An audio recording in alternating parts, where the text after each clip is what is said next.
이렇게 감동적인 찬양을 들으면요,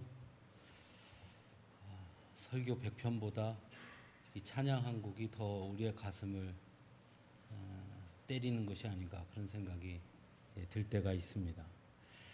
특별히 요즘 우리나라 정세가 여간 어지러운 것이 아니고 대외 정세가 그런 때일수록 오늘 이 찬양 가사가 더 가슴에 와 닿는 것 같습니다. 주만 신뢰해. 여러분, 우리의 삶에 여러 문제들이 있지요. 그때 어떻게 하면 그 문제들을 해결할 수 있을까? 사실 정답은 언제나 하나입니다. 그것은 하나님을 신뢰하는 것, 그것이 가장 큰 정답이라고 생각합니다. 아무쪼록 여러분들 매 순간순간 하나님을 신뢰하는 그런 믿음의 자녀들로 더 굳건히 설 수 있기를 간절히 바랍니다. 오늘 우리에게 주신 하나님 말씀은 창세기 37장 1절에서 4절 말씀입니다. 구약성경 56쪽 창세기 37장 1절에서 4절 찾으신 줄 알고 제가 봉독합니다. 야곱이 가나안 땅 곧 그의 아버지가 거류하던 땅에 거주하였으니 야곱의 족보는 이러하니라. 요셉이 17세의 소년으로서 그의 형들과 함께 양을 칠 때에 그의 아버지의 아내들 비라와 실바의 아들들과 더불어 함께 있었더니 그가 그들의 잘못을 아버지에게 말하더라. 요셉은 노년에 얻은 아들이므로 이스라엘이 여러 아들들보다 그를 더 사랑하므로 그를 위하여 채색옷을 지었더니 그의 형들이 아버지가 형들보다 그를 더 사랑함을 보고 그를 미워하여 그에게 편안하게 말할 수 없었더라. 아멘.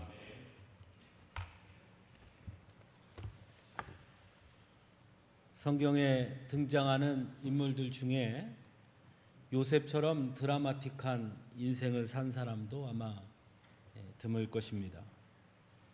또한 우리의 기억 속에 요셉처럼 좋은 기억으로 각인되어 있는 사람도 또한 드물죠. 우리는 흔히 요셉을 꿈의 사람이라고 기억합니다. 잘 아는 것처럼 요셉은 형제들의 손에 팔려 애굽의 종이 되고 보디발의 아내의 유혹을 거절했다는 이유로 감옥에 갇히기도 하지요. 하지만 결국에는 애굽의 총리가 되었고 결국 가족들을 가뭄 속에서 구원해냈고 결국 이스라엘 민족을 이루는데 그 근간을 세운 사람이 바로 요셉이었습니다. 그가 살아온 수많은 고난과 역경 속에서 그는 굴하지 않았고 마침내 총리가 되어서 민족을 구원하는 놀라운 일을 해내었기 때문에 우리는 요셉을 매우 특별한 사람으로 기억하게 됩니다. 그의 삶 속에서 하나님은 언제나 요셉과 함께 하셨고 하나님은 요셉에게 언제나 지혜를 주셨으며 그래서 하나님이 그에게 주신 그 꿈을 이루게 한 그런 사람이 바로 요셉입니다. 이런 측면만 바라보면 요셉은 매우 특별한 사람처럼 또 완벽한 사람처럼 보이기도 합니다. 하지만 오늘 우리가 함께 본 본문처럼 요셉이 처음 등장하는 그 장면은 사실은 완벽함과는 좀 거리가 먼 것처럼 보입니다.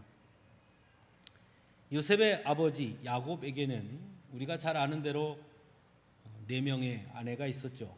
가장 먼저 얻은 아내 레아와 그의 동생 그리고 야곱이 가장 사랑했던 라헬 그리고 라헬의 여종 비라 그리고 레아의 시녀 실바 이렇게 4명의 아내를 두었습니다.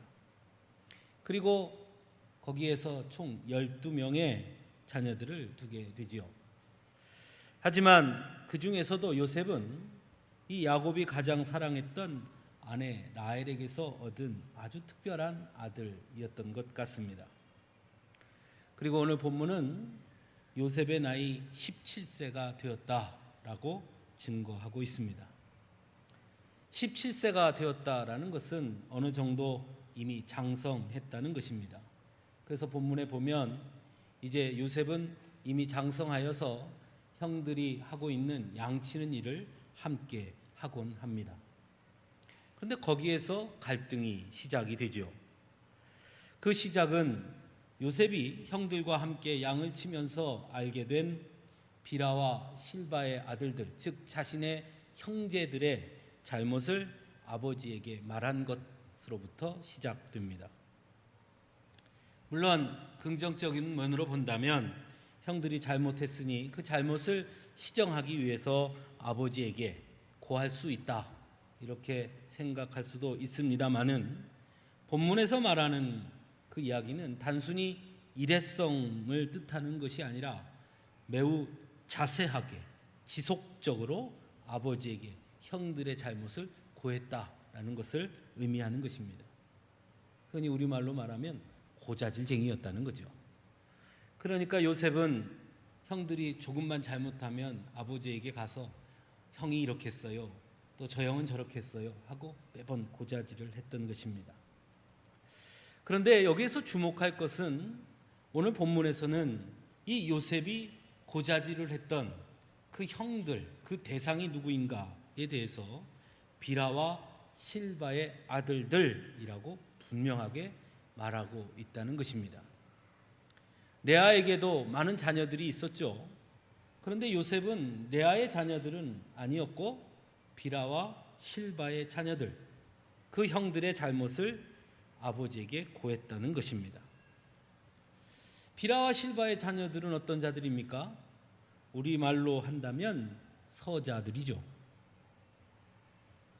자신의 어머니들이 자신의 아버지에게 사랑받는 아내가 되지 못했던, 단순히 본 부인들의 질투 때문에, 시기 때문에 어쩔 수 없이 야곱의 아내가 되어서 자녀를 낳은 불행한 어머니를 둔 아들들, 거기에서 오는 어떤 차별감, 박탈감, 열등감, 이런 것들이 있던 자들이 비라와 실바의 자녀들이었습니다. 근데 야곱은 그 형들의 잘못을 아버지에게 고했던 것이죠. 그것도 아버지가 가장 사랑하는, 아버지의 가장 큰 사랑을 받는 그 아들이 그리 했다는 것입니다.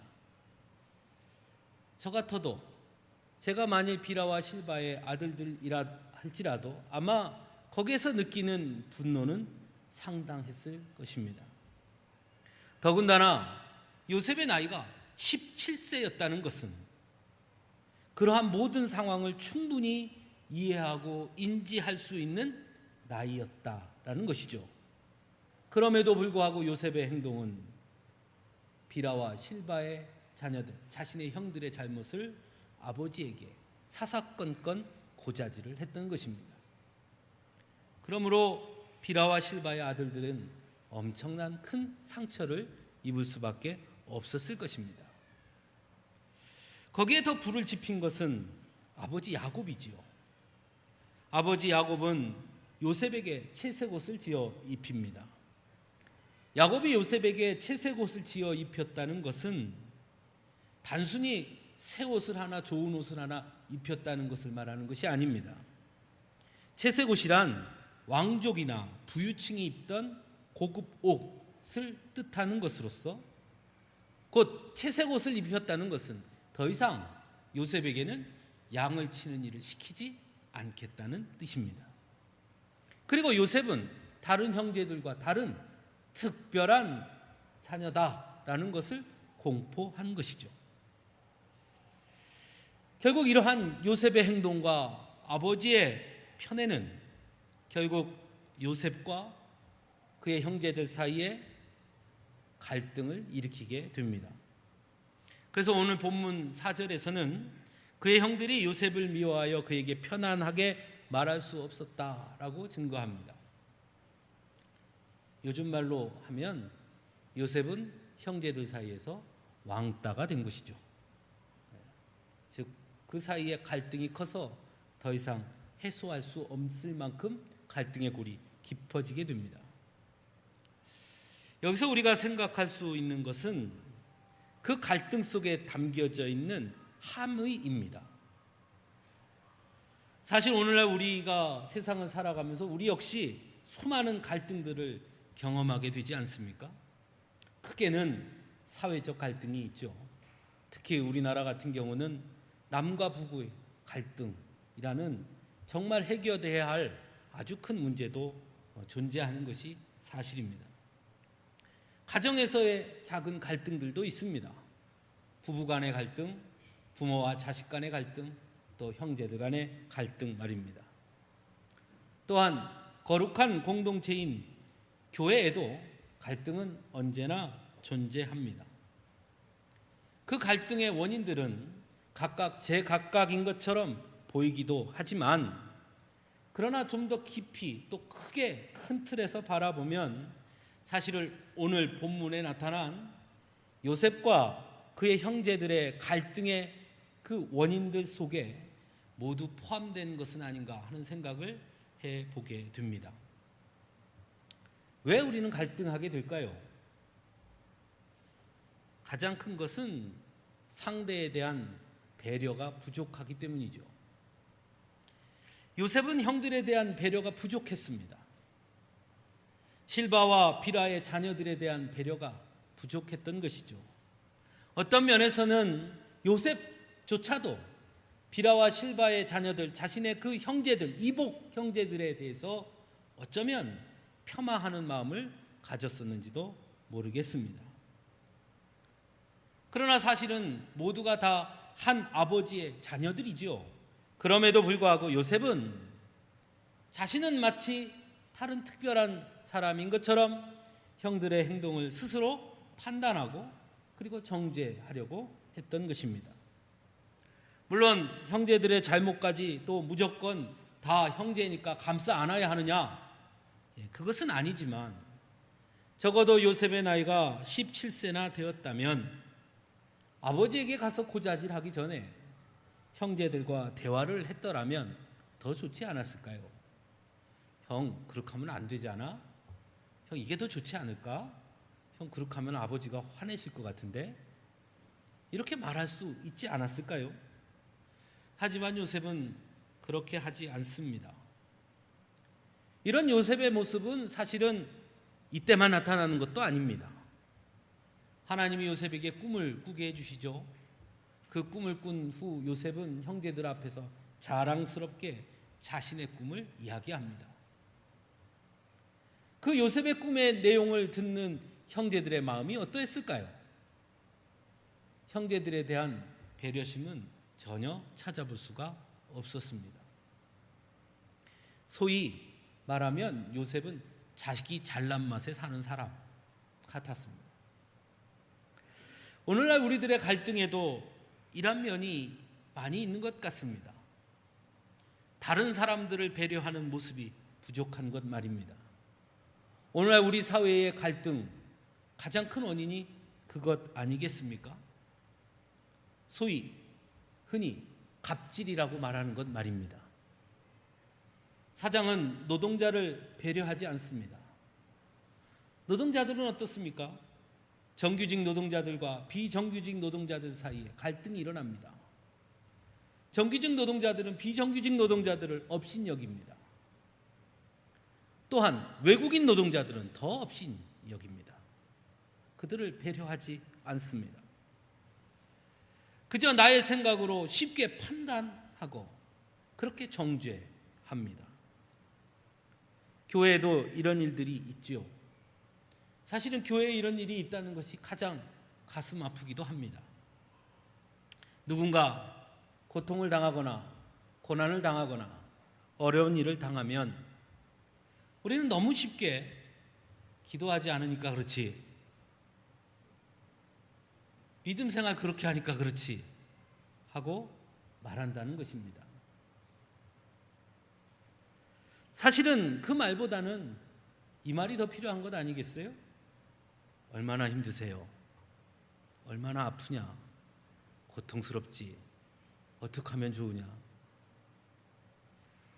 기도하지 않으니까 그렇지, 이런 말보다는 미안해. 내가 같이 기도하지 못했네. 나 사느라 바빠서 내가 기도를 못했던 것 같아. 미안해. 앞으로 내가 당신을 위해서 더 많이 기도할게. 상대방을 배려하고 상대방의 마음을 알아주는 것, 그것이 우리에게 필요한데 그것이 너무 부족하지 않은가? 그래서 너무 쉽게 판단하려고만 하지 않는가? 어쩌면 그런 모습들이 우리 안에 수많은 갈등들을 만들어내는 것은 아닌지 생각해 보게 됩니다. 왜 그러면 다른 사람을 배려하지 못하는 것일까요? 요셉은 왜 형제들을 배려하지 않은 것일까요? 바로 스스로 자신은 특별하다고 여겼기 때문입니다. 아버지 야곱은 요셉을 특별하게 대했습니다. 아버지만 그렇게 생각했을까요? 요셉 또한 마찬가지였습니다. 아버지가 채색옷을 지어 요셉에게 줍니다. 요셉은 채색옷을 거절하지 않습니다. 아버지, 왜 이거 저에게만 주십니까? 우리 형들이 많잖아요. 형들 먼저 입어야지요. 그러지 않습니다. 당연히 자신의 것으로 알았습니다. 그는 이미 아버지의 사랑 안에서 자신은 매우 특별한 존재로 여겼던 것 같습니다. 그 특별함이 결국은 갈등을 일으키는 원인이었습니다. 오늘날에도 많은 갈등의 원인 중 하나가 바로 그러한 특별함의 문제입니다. 특권의식 말입니다. 나는 당신들과 달라 하는 것이죠. 사람은 누구나 다른 사람들보다 자신이 특별하기를 원합니다. 그 말은 거꾸로 말하면 다른 누군가가 나보다 자신이 특별하다고 주장하면서 그 특별함을 내세우는 것을 보면 좋아할 사람이 아무도 없다는 것입니다. 얼마 전 군 장성의 그 사모님이 한 행동들이 그런 것이죠. 너는 사병, 내 남편은 장군. 그러니까 너와 내 남편은 달라. 내 아들은 장군의 아들, 너는 일반 사병. 그러니 너와 내 아들도 달라. 우리는 특별해. 그러니 내가 그렇게 하는 건 당연해. 그렇게 여기는 것이죠. 그런데 신앙인들 역시 이런 우를 자주 범한다는 것입니다. 아마도 그것은 기독교 진리 안에 특별함이라는 것이 매우 중요하기 때문입니다. 즉 하나님의 자녀들은, 믿음의 사람들은 모두가 하나님의 특별한 사랑을 입은 자들이라는 분명한 소명의식, 그것을 이야기하기 때문이죠. 우리는 모두 하나님의 특별한 사랑을 받았습니다. 그리고 하나님이 특별히 우리를 부르셨습니다. 그것이 소명의식이죠. 그 소명의식 안에는 그러므로 특별함이라는 것이 존재합니다. 하지만 거기에 대해서 착각하면 안 됩니다. 그 특별함이라는 것은 다른 사람들보다 내가 더 뛰어나거나 훌륭하다는 의미가 아닙니다. 즉, 더 쉽게 말하면 내가 특별하다는 것이 아닙니다. 그 특별함이라는 것은 나에게 부어주신 그 은혜가, 그 사랑이, 그 부름이 특별한 것입니다. 그러므로 그 특별함의 전제에는 우리는 모두 죄인이라는 보편성이 전제되어 있는 것입니다. 그런데 많은 사람들이 이것을 착각하는 것이죠. 나는 목사니까 너 당신들과 달라. 난 특별해. 나는 항존직이니까 당신들과 달라. 나는 특별해. 나는 하나님께 이런 은사를 받았으니까 나는 당신들과 달라. 나는 특별해. 그렇게 착각하는 것이죠. 그래서 그 특별함을 자꾸 내세우게 되고 그것이 특권의식이 되는 것이죠. 그리고 그것 때문에 갈등을 일으키게 되는 것이죠. 하지만 성경은 우리에게 분명히 가르쳐 줍니다. 기독교 진리는 우리에게 분명히 가르쳐 줍니다.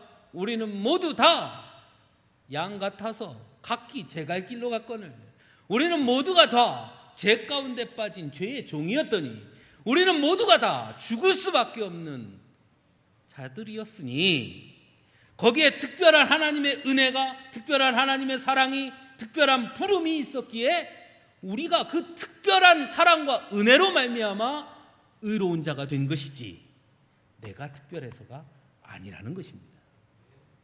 그러므로 자신의 특별함을 내세우는 것은 오히려 잘못된 신앙관이라 할 수 있습니다. 이 특권의식의 문제가 더 심각한 것은 그 특권의식은 반드시 편가르기로 나타나기 때문입니다. 요셉과 요셉의 형제들의 갈등의 원인 중 하나는 야곱의 편애였지요. 야곱이 특별히 요셉을 더 사랑했습니다. 물론 10손가락 깨물으면 안 아픈 손가락 없다라고 말하지만 실상 저도 자녀들 보면 그 중에 더 사랑스러운 자녀도 있고 더 정이 가는 자식도 있습니다. 하지만 그렇다고 그것을 드러내놓고 나타내고 표현함으로써 얘는 아주 특별한 애야 라고 말하는 것은 잘못된 행동이지요. 결국 야곱의 그러한 행동은 편가르기로 나타나게 됩니다. 요셉과 요셉을 제외한 자녀들 이렇게 말입니다. 요셉이 갖고 있던 그 특권의식은 요셉과 다른 형제들을 구분하는 잣대가 됐던 것입니다. 그래서 오늘 본문에 보면 요셉의 형제들이 요셉보다 모두 형이었으나 요셉에게 쉽게 말하지 못했다라고 증거하고 있습니다. 오늘날 우리 사회의 갈등 역시 마찬가지죠. 서로가 진보니 보수니 하며 편가르기를 합니다. 지역에 따라 편가르기를 합니다. 그리고는 말합니다. 네가 틀렸어. 이렇게 말합니다. 사실 편가르기의 무서움은 다른 데 있습니다. 보편적이고 상식적인 그 판단력이 무너지게 한다는 것입니다. 상대가 아무리 옳은 이야기를 한다고 하더라도 그것이 옳은 것이라는 걸 알더라도 편가르기에 빠지면 나와 다른 상대편은 무조건 반대하게 된다는 것이죠.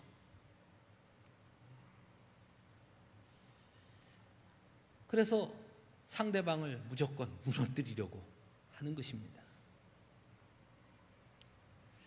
그럼 왜 편가르기는 일어나는 것일까요?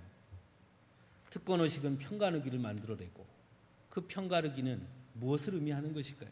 그것은 다름을 틀림으로 왜곡하는 것입니다.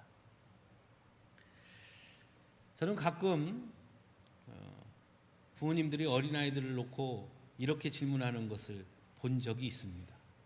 우리 교회 성도님들도 우리 아이한테 이걸 물어보는 걸 제가 몇 번 들은 적이 있습니다. 너는 엄마가 더 좋니? 아빠가 더 좋니? 이 질문 말입니다. 여러분 다 한 번씩 해보셨죠?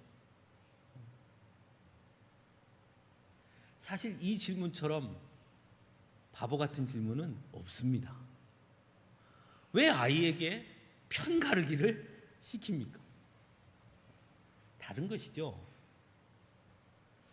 엄마를 사랑하는 것과 아빠를 사랑하는 것, 엄마가 아이를 사랑하는 사랑과 아빠가 아이를 사랑하는 사랑은 틀린 게 아니라 똑같은 사랑이지만 다른 것이죠.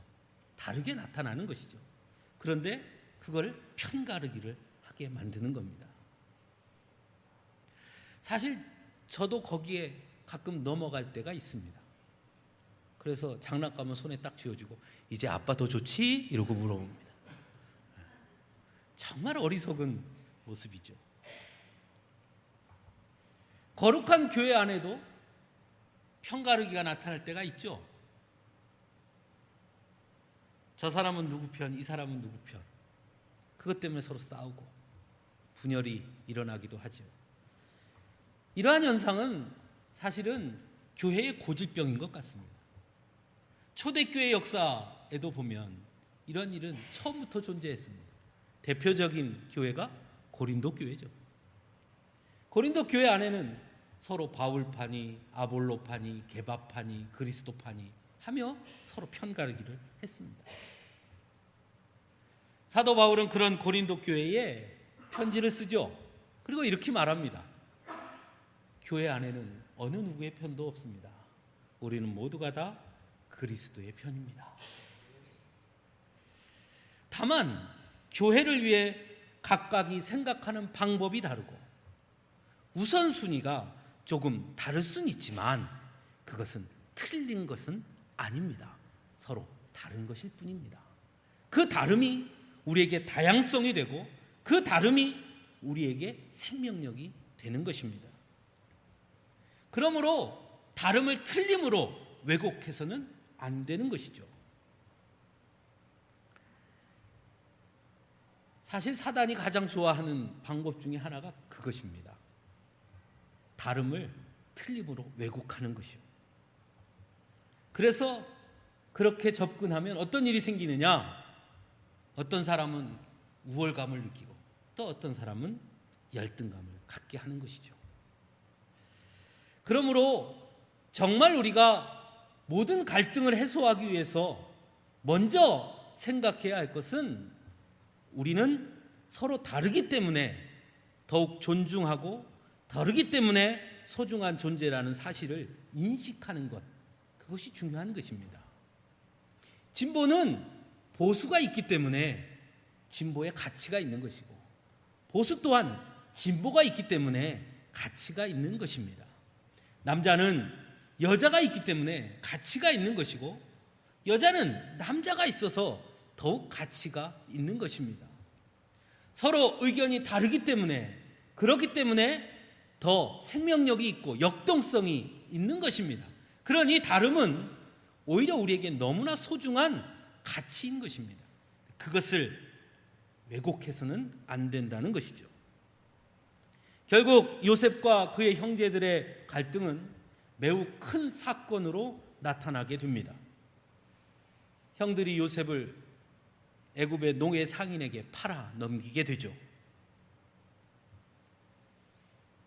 저는 오늘 이 요셉의 가정의 갈등의 모습들을 보면서 또 요셉을 통해 하나님이 이루신 놀라운 역사를 보면서 곰곰이 생각해 보게 됩니다. 이렇게 문제투성이인 가정,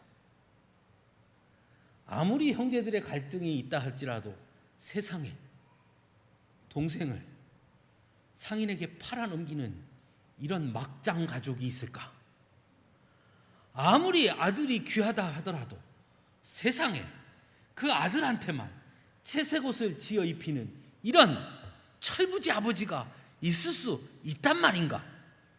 아무리 아버지의 특별한 사랑을 받는다고 해서 지 잘난 맛에 형들의 잘못은 매번 가서 고자질하는 이런 바보 같은 사람이 있단 말인가? 그런데 하나님은 이 가정을 통해 놀라운 일을 해내셨다는 것입니다. 놀랍지 않습니까?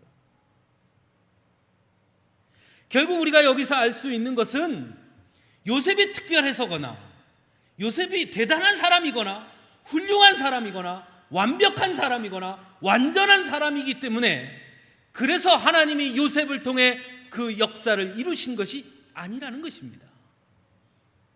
요셉 역시 오늘 사는 우리와 마찬가지로 때로는 시기하고 때로는 교만하고 때로는 질투하고 때로는 다른 사람을 배려하지 못하는 특권 의식을 가진 그런 매우 평범하고 매우 우리와 별반 다를 것 없는 그런 사람이었습니다. 흠도 많고 문제투성이었던 사람 말입니다. 야곱도 마찬가지였고요. 그의 형제들도 마찬가지였습니다. 자신의 동생을 시기심에 질투의 눈이 멀어 애굽의 상인에게 팔아넘겼던 그 형제들이 모두 다 이스라엘의 12지파의 조상이 됐지 않습니까? 여기서 우리는 한 가지 아주 중요한 사실을 깨닫게 됩니다. 하나님의 계획은 우리의 모습과 상관없이 하나님이 이루신다는 사실입니다.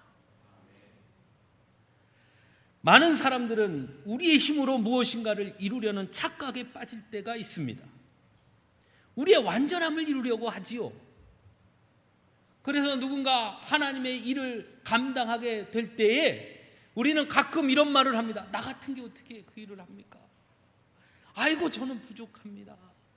저는 기도할 줄도 모르는데, 아이고 나는 아직 직분도 못 받았는데, 아이고 저는 신앙생활한 지도 이제 몇 년 되지도 않았는데, 아이고 제가 어떻게 합니까? 저는 절대로 못합니다. 그렇게 말하죠. 그 사람들의 마음속에는 내가 어느 정도 무엇을 이루면, 내가 무엇을 갖추어야, 그래야 하나님의 일을 할 수 있다고 착각하는 것이죠. 하지만 성경은 우리에게 가르쳐 줍니다. 우리가 완전해서, 우리가 그 일을 하기에 합당하게 준비되어 있어서가 아니라 하나님이 그들을 쓰시기로 하셨기에 그들을 통해 역사하신다는 것입니다. 성경을 통해 우리가 알 수 있는 것은 하나님은 결코 특별한 자를 통해 일하시지 않는다는 사실입니다. 다만 특별한 은혜로 일하시는 것입니다. 요셉이 특별해서가 아니었습니다. 하나님의 계획이 특별했기 때문입니다. 야곱이 특별해서가 아니었습니다. 하나님의 약속이 특별했기 때문입니다. 그러나 이스라엘 백성들은 그걸 깨닫지 못하죠. 자신들은 선민이라고 생각했습니다. 자신들이 특별하다고 생각했습니다. 그래서 자신들만이 하나님의 뜻을 이룬다고 착각했습니다. 그러나 그 착각이, 그들이 갖고 있었던 그 특권의식이 오히려 하나님의 뜻을 분별하지 못하는 가림막이 되고 말았습니다. 예수님이 이 땅에 오셨을 때 그들은 예수님을 알아보지 못했습니다. 이 세상을 구원하신 하나님의 방법은 거꾸로 특별한 그들을 위해서가 아니라, 그들을 통해서가 아니라 오히려 특별한 방법을 통해서, 특별한 은혜를 통해서, 특별한 사랑을 통해 이루어 주셨습니다. 예수님은 공생의 기간 동안 많은 제자들을 부르셨지요. 그 부르신 제자들은 다 모두가 특별한 자들이 아니었습니다. 어부였습니다. 특별한 능력도 가진 자들이 아니었습니다. 오히려 너무나 평범한 자들이었습니다. 그래서 그들도 예수님이 기적을 베푸실 때 옆에서 깜짝 놀라기도 했고, 때로는 예수님 앞에서 자기네끼리 누가 더 크냐 갖고 싸우기도 했습니다. 예수님이 잡히시자 도망갔습니다. 그렇게 그들은 매우 평범한 사람들이었습니다. 하지만 예수님은 그 평범한 자들을 부르셨고 그들에게 특별한 은혜를 베풀어 주셨습니다. 그 평범한 자들을 통해 특별한 하나님의 뜻과 계획을 이루셨습니다. 그들에게 특별한 은혜를 부어 주어서 말입니다. 특별함은 바로 거기에 있는 것입니다. 사랑하는 성도 여러분, 갈등의 중심엔 다름을 틀림으로 왜곡함이 있는 것입니다. 그 틀림의 내면에는 자신의 특별함을, 특권의식을 갖는 마음이 있기 때문입니다. 그 특권의식을 갖는 자들은 그래서 남을 배려하지 않습니다. 그러나 성경은 이렇게 말합니다. 내가 특별해서가 아니라 내가 특별해서, 하나님의 사랑이 특별해서, 하나님의 은혜가 특별해서, 하나님의 계획이 특별해서, 하나님의 뜻이 특별해서, 하나님의 부름이 특별해서, 그래서 그 특별함이 나를 통해 하나님의 일을 감당하게 한다. 그것을 우리에게 가르쳐 줍니다. 우리는 모두 똑같은 사람들입니다. 그리고 하나님은 우리에게 특별한 은혜를 베푸셨습니다. 그리고 그 특별한 은혜는 너무나 평범한 우리들을 하나님 앞에 특별한 사명을 받은 자로 세워주신 것입니다. 우리는 모두 문제투성이의 사람들입니다. 때로 요셉처럼 다른 사람을 배려할 줄 모르는 자기 잘난 맛으로 사는 그럴 때도 있습니다. 때로는 내가 좋아하는 사람만 골라서 편가르기를 할 때도 있습니다. 하지만 하나님은 그렇게 문제투성이인 우리들에게 특별한 은혜를 주십니다. 그리고 그 은혜로 하나님의 계획과 뜻을 이루시기를 원하신다는 것, 그것을 우리는 기억할 수 있기를 간절히 바랍니다. 그것이 우리가 가져야 할 마음입니다. 그러므로 내 곁에 있는 자는 하나님이 계획하신 그 하나님의 뜻을 이루어 가는데 함께 동역해야 할 귀한 동역자들인 것입니다. 네. 나와 다르기 때문에 더 귀한 동역자인 겁니다. 나와 다르기 때문에 더 소중한 것입니다. 우리가 그것을 기억할 수 있어야 합니다. 오늘은 8.15 기념 주일로 지키는 주일입니다. 우리 민족은 일제식민지 안에서 해방된 그 고통 안에서 함께 해방의 그 감격을 누린 민족입니다. 그런데 얼마 채 되지 않아 그 감격을 함께 누린 우리 민족이 갈라졌습니다. 다름을 틀림으로 왜곡했습니다. 그래서 자꾸 틀리다고 말합니다. 그래서 상종하면 안 된다고 말합니다. 그들은 모두 우리 한 민족 아닙니까? 우리가 지금 무엇을 해야 할까요? 남북의 갈등을 해결하는 가장 좋은 방법은 무엇일까요? 다름은 다름대로 인정하는 것입니다. 그리고 그들을 끝없이 포용할 수 있어야 하고 그들조차도 사랑할 수 있어야 합니다. 물론 우리의 생각, 우리의 마음으로는 안 되는 것이죠. 그러나 하나님의 사랑으로 그들을 바라볼 수 있어야 합니다. 그래서 우리의 가치는 그들을 사랑할 때 더 높아지는 것입니다. 바라기는 우리가 서로 다른 이들을, 다름이 있는 자들을 더 사랑하고 배려하고 감싸 안고 용납함으로 하나님의 나라를 이루어가는 귀한 동역자들로 받아들일 수 있는 그런 우리들이 될 수 있기를 간절히 바랍니다. 함께 기도하겠습니다.